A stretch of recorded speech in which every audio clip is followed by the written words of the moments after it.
Hello and welcome back. Today I'm going to talk about 12 iconic live albums that we all know, or at least we should all know, especially addressed to young people out there. If you've never heard them, you're running late. They're classics and they're going to be forever in the world of rock and roll. So, let's get on with it.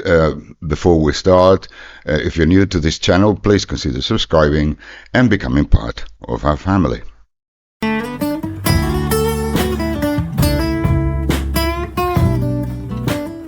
Okay, first one. Dire Straits, Alchemy. Just the electric guitar solo here on Sultans of Swing is worth the price of admission.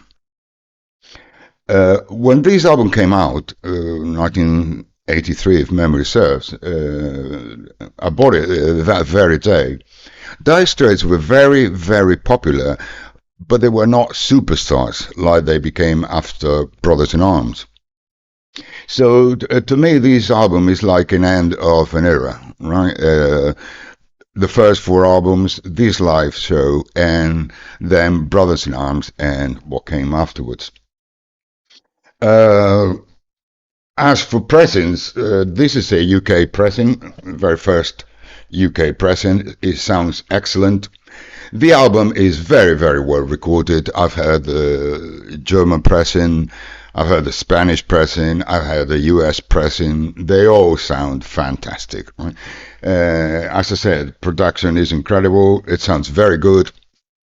There are DVDs versions of these albums, Blu-ray versions of these albums, CDs and whatnot. But I think that the vinyl captures an essential magic, right? That is not on the alternatives. Songs here, well, you can imagine: Sultans of Swing, Tunnel of Love, Telegraph Road, Romeo and Juliet, Once Upon a Time in the West, all classics, all absolute rock standards. Next one, Supertramp, Paris. I've also bought this one when it came out. Supertramp were huge in Europe by the late 70s, early 80s, very much so in Canada as well. Not that popular in the States, though Crime of the Century and Crisis were incredibly popular. And this album was recorded in the right place and at the right time. Supertramp is not a band that likes to improvise a lot in concerts or make different versions of their songs, right? It almost sounds like the studio albums. But the atmosphere is fantastic. You got most of the hits, most of the well-known Supertramp songs, and you'll be, if you haven't played this album, you'll play it to death, right? Breakfast in America, Fool's Overture, Crime of the Century, the Logical Song, School, everything is here, right? It's a nice gatefold. This is a UK pressing as well. I've heard the German and it sounds just as good. As I said, there are DVDs and Blu-rays of these, but with a complete concert. But to me, I still think the vinyl retains most of the magic, right, of the moment. A fantastic album. Of course, Genesis, Seconds Out.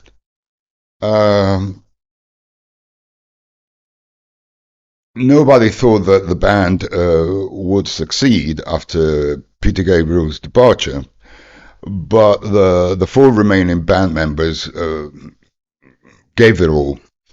And during 1976 and 1977, before Hackett left, they sounded amazing. If you've been to a Genesis concert from that time, you know what I'm talking about. Seconds Out is incredibly popular. It's a gatefold. And it's one of these albums. This comes from Abbey Road. It's from a digital source, and I'm not one for digitally sourced album from Abbey Road Studios, half speed mastering. And to me, this is the best sounding pressing. I've got the UK, I've got the German original. They both sound dark, distant, and not really to my liking. I think this one clears up the sound, the instrument separation. It's really, really, really engaging. Right? Genesis at their best. Right? And talking about late 70s, we got here Jethro Tull Live bursting out. This was if memory serves, other than Living in the Past, this was the first Jethro Tull's live album officially. Right? It's a double album, allegedly recorded in Switzerland, in Bern, but there are many theories about it. Right? It seems to be cherry picked from different places.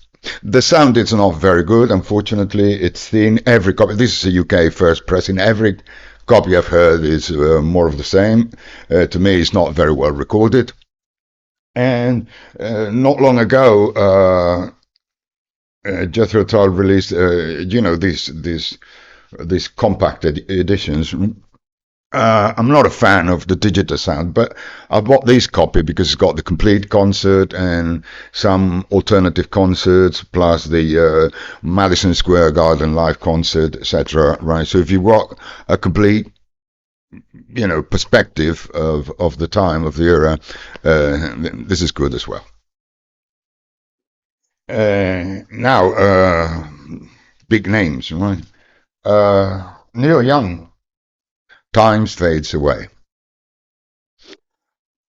Fantastic, superb album by the Canadian. This was really hard to find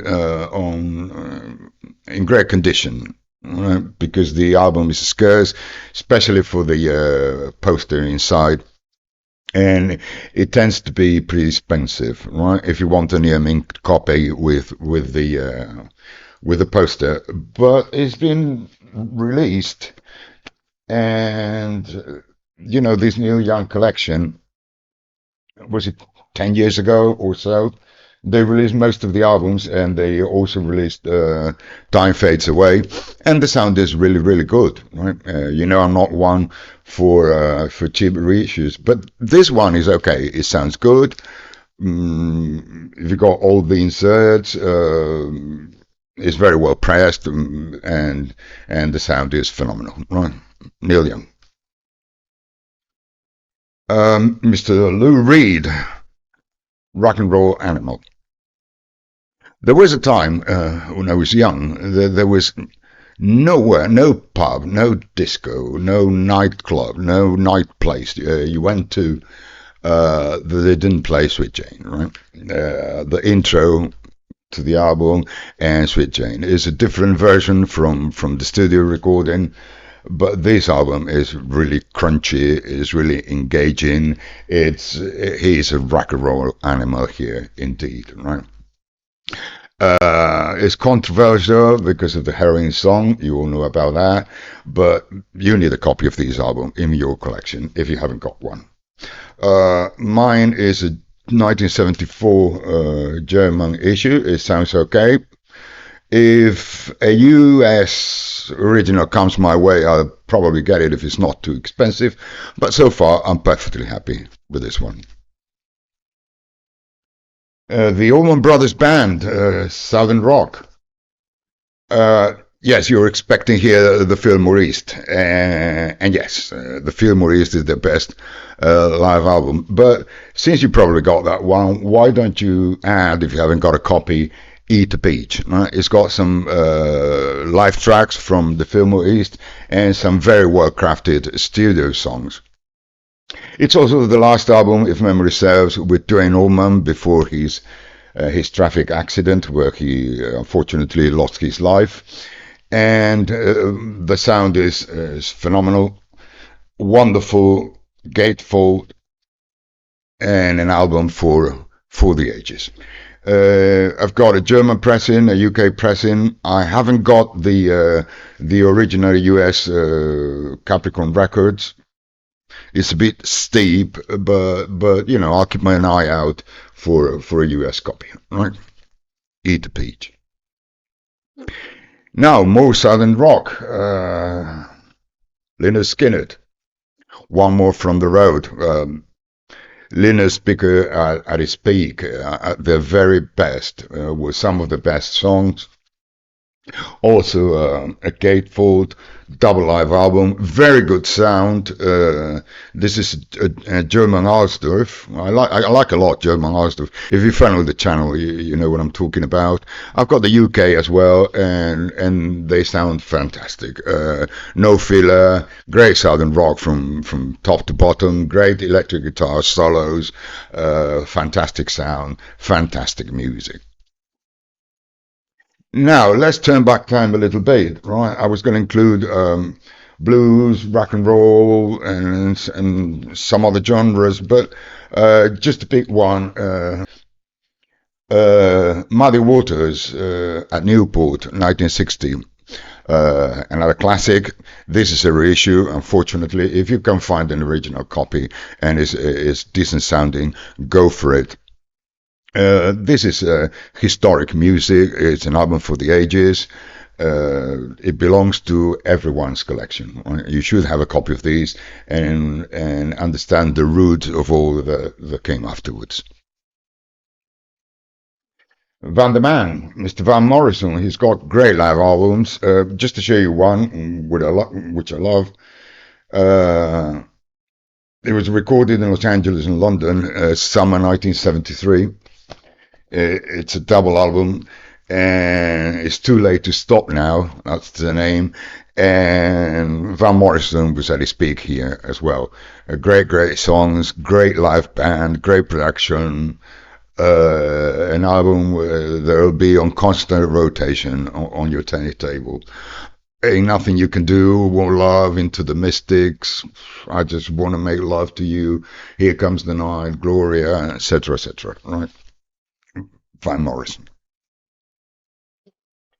And continuing with the big names, the Rolling Stones. My favorite Stones album is Get Your Yayas Out.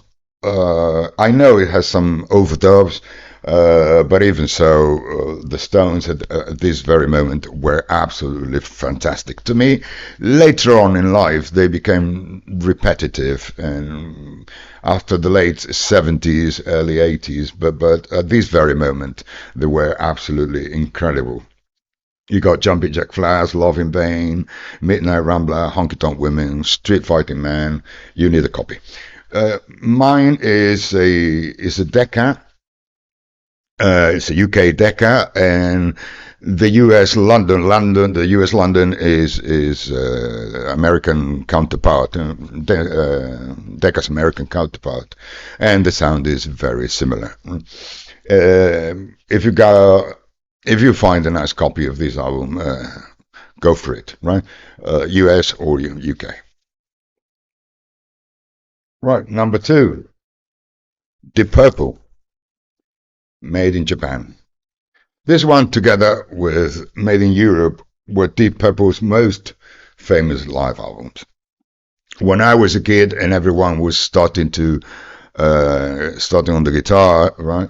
The first chords they learned, or the first notes they learned, were the riff from Smoke on the Water. Since I was probably 12 or 13, I've heard Smoke on the Water all over the place, right, for many years. You got Highway Star, you got Space Trucking, Strange Kind of Woman. What can I say about this album? About the pressing, this is a German pressing, and it was mastered by George Peckham, Porky. So both the UK and the German pressing are made from Peckham's stampers.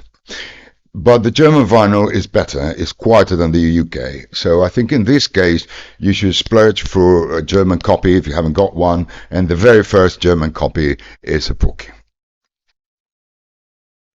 And last, but not least, The Who. Best live band ever. Some say it's the Zeb, some say it's the Floyd. To me, it's The Who. No other band can capture rock in its prime, in its raw feeling and raw sensation. The Who are absolutely something else. Unfortunately, this album is only got 6 tracks, but they are absolutely phenomenal. The whole concert has been released recently by Abbey Road. It's a 3 LP album. If you want to get that copy, I listened to it, but to me it sounded a bit digital. And between you and me, I've got a bootleg CD, right, that I bought many years ago. That's got the whole concert and sounds really, really good. There's even a plaque at the University of Leeds, right, remembering this concert. This is, as you can see, in US original. UKs are very hard to come by with all the inserts. It's got lots of inserts because Pete Townsend wanted the album to look like a bootleg. Because, funnily enough, at the time, the Who sold more bootleg albums than official albums. So Pete Townsend got fed up with it and said, "Well, make the Life at Leeds look like a bootleg, and people will buy it." And he was right. So they've got a lot of inserts, and it's difficult to find a copy with all of them and the album in great condition. Good luck with it. Meanwhile, you can make do with a US pressing, a later UK pressing. The Who sound phenomenal, and once you're captivated by the music, you forget what you're listening on. Right, and that's all for today. I hope you like my selections. Let me know yours on the comments. Thanks for listening. Thanks for your time. Take care.